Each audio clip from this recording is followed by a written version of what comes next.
So then we sat down with him, and he actually began going through all the details of what was to happen after his departure, the Samadhi ceremony.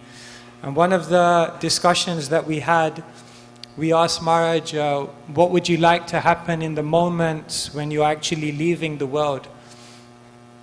And who would you like to be there chanting?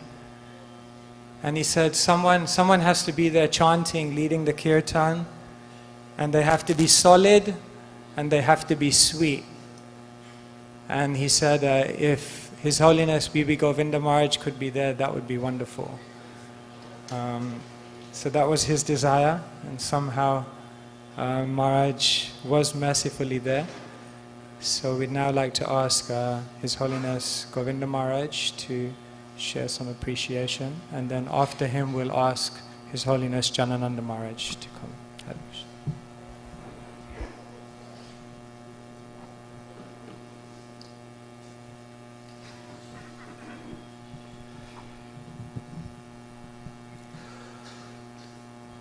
Om Agyan Timbrandasya Gyananjana Salakaya Chakshuran Militan Jaina Tasmai Shri Gurave Namaha Shri Chaitanya Manovistam Stapitam Jaina Bhutale Swayam Rupakadamayam Dadati Swapadandikam Nama Om Vishnu Padaya Krishna Prastaya Bhutale Srimate Bhaktivedanta Swaminiti Namane Namaste Saraswati Deve Gauravani Vicharane Nirvisesha Shunyavadi Paschachade Zitarane Mancha Kalpa Tarubhyascha Kripa Sindhubhe Vyacha Patitanam Pavanebhyo Vaishnavebhyo Namo Namaha Jai Shri Krishna Chaitanya Prabhu Nityananda Shri Advaita Gadadhar Shivasati Gaur Bhaktivinoda Hare Krishna, Krishna Krishna, Hare Hare, Hare Rama, Rama Rama, Hare Hare.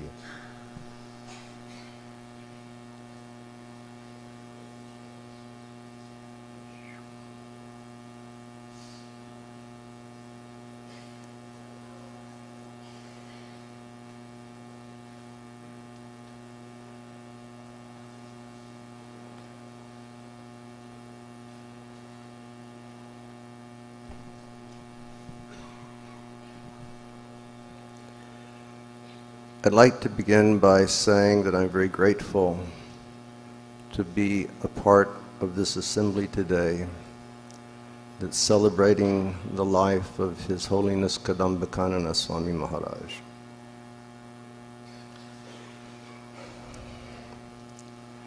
I had the honor of first coming into the sphere of Maharaj's association back in 1983. I had been sent to Vrindavan to do some service, and he was already here, and he was really absorbed in management and the direction of the temple.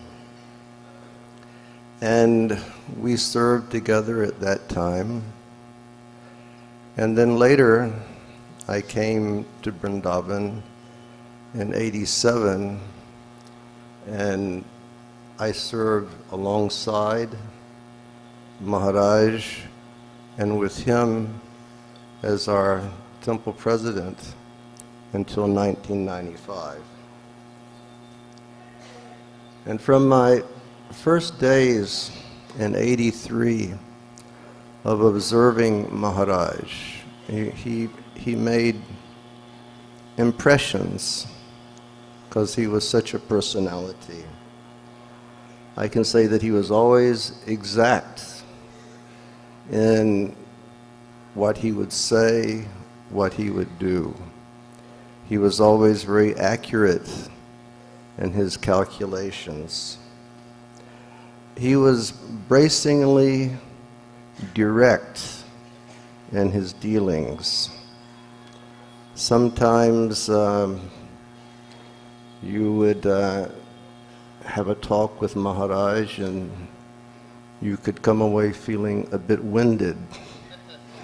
But he was uncompromising in that way. He was a true preacher in the mood of Srila Prabhupada. Srila Prabhupada said, just repeat the message, don't add, don't subtract. And then as His Holiness Sachinandan Maharaj just told us, he could internalize that message of Srila Prabhupada and he could present it in his own words that have inspired countless thousands of devotees around the world. And then another quality that we know without doubt is that he was always an enthusiastic, dynamic, and very pure chanter of the holy names of Sri Krishna.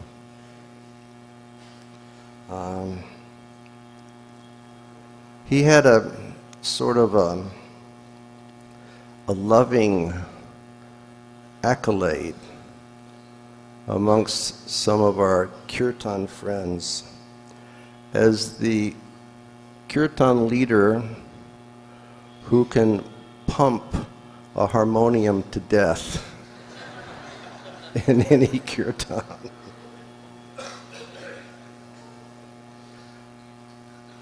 Kadamba Kanana Maharaj was a visionary,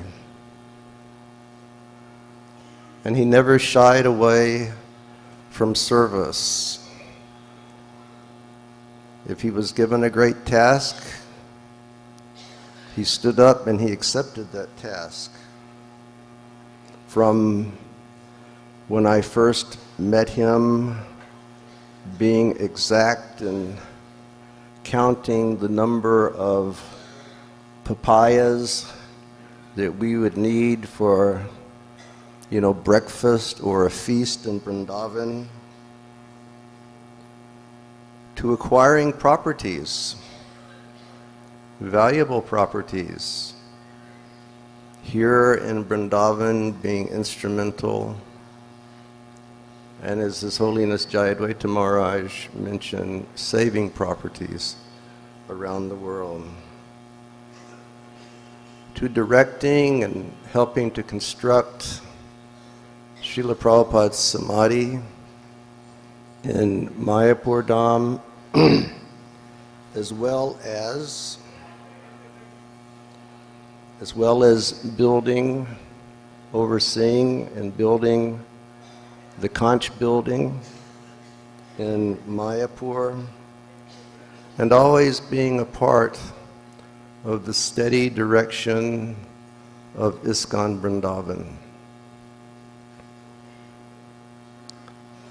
Jayadvaita Maharaj related to us how he was here, and because of his very valiant efforts, he received the badge of honor by being shot. And still, despite the fact that he wasn't hands-on in Vrindavan, his heart was always in Vrindavan. And he always wanted to help, to assist the devotees that this temple would become, the finest and most beautiful and most visited temple in our society. His preaching and his devotee care was tireless. So many of his wonderful disciples, they come to me and they tell me how Maharaj could just always inspire them to become the best Vaishnava which they could be. And he had an ability to give each person that special time and the direction that was needed. Though Maharaj was loved everywhere in the ISKCON society, I might say that he was especially loved in the South African Yatra. And the reason is that he really took up the mantle and pioneered the preaching amongst our African brothers and sisters. He took our African devotees.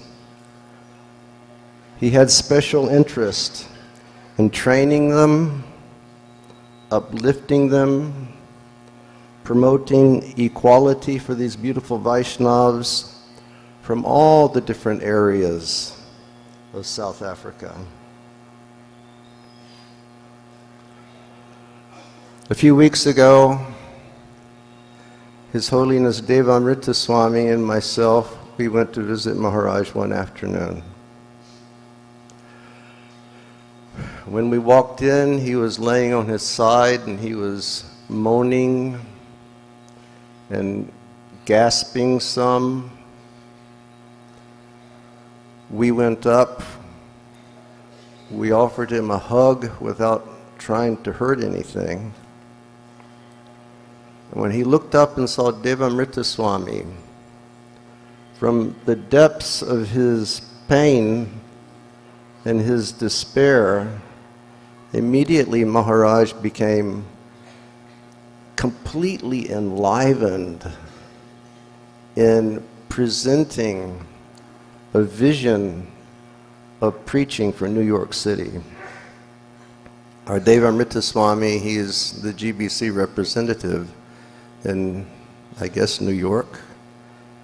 And when Maharaj saw him, it was like from this man who's practically, he's on his deathbed, immediately such enthusiastic visions started flowing. It was something incredible.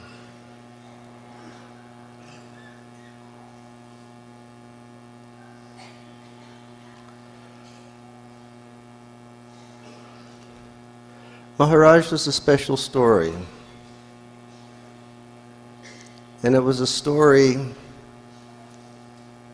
not unlike many stories that we have heard, but he was very excellent. It was the story of a young man who had a spiritual vision. He was a young man who accepted the mercy of Sri Chaitanya Mahaprabhu. He accepted the mercy of the Guru Parampara, and he accepted the mercy of his spiritual master, our Srila Prabhupada. He accepted the message of that merciful compassion and humanity of Chaitanya Mahaprabhu, and having accepted it, he never gave it up. And as a result of that acceptance and holding on, that young man grew into a great hero of the International Society for Krishna Consciousness, a Vaishnav hero, a Vaishnav success story, a Vaishnav hero who never bowed to the dark forces of Kali, but he showed us how to be triumphant in life in Krishna consciousness and death in Krishna consciousness. So there's something that I would like for everybody to please repeat now after I say it. Please repeat this phrase. All glories to Kadamba Kanana Maharaj. All glories to Kadamba Kanana Maharaj. All glories to Kadamba Kanana Maharaj.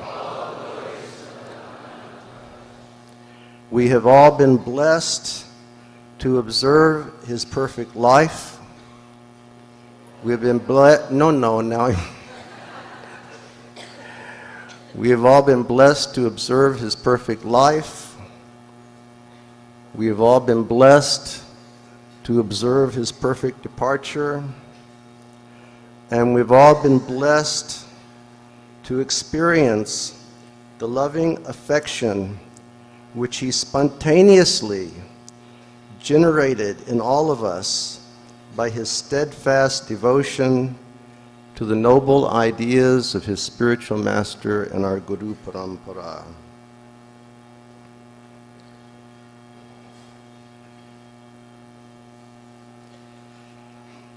Srila Prabhupada told us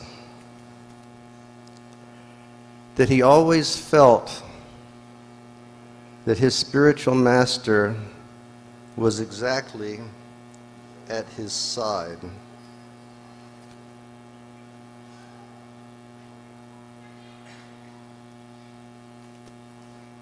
So may Kadamba Kanana Maharaj's devoted disciples, well-wishers, and friends always feel his radiant and noble presence by embracing his instructions and his example. And in closing, we'll cite Srila Bhaktivinoda Thakur. He reasons ill who say that Vaishnavas die while thou art living still and sound. A Vaishnav dies to live, and living tries to spread the holy names around. His Holiness Kadamba Kanana Swami Maharaj ki. His Holiness Kadamba Kanana Swami Maharaj ki. His Holiness Kadamba Kanana Swami Maharaj ki. Nitai Gaur Premanandi.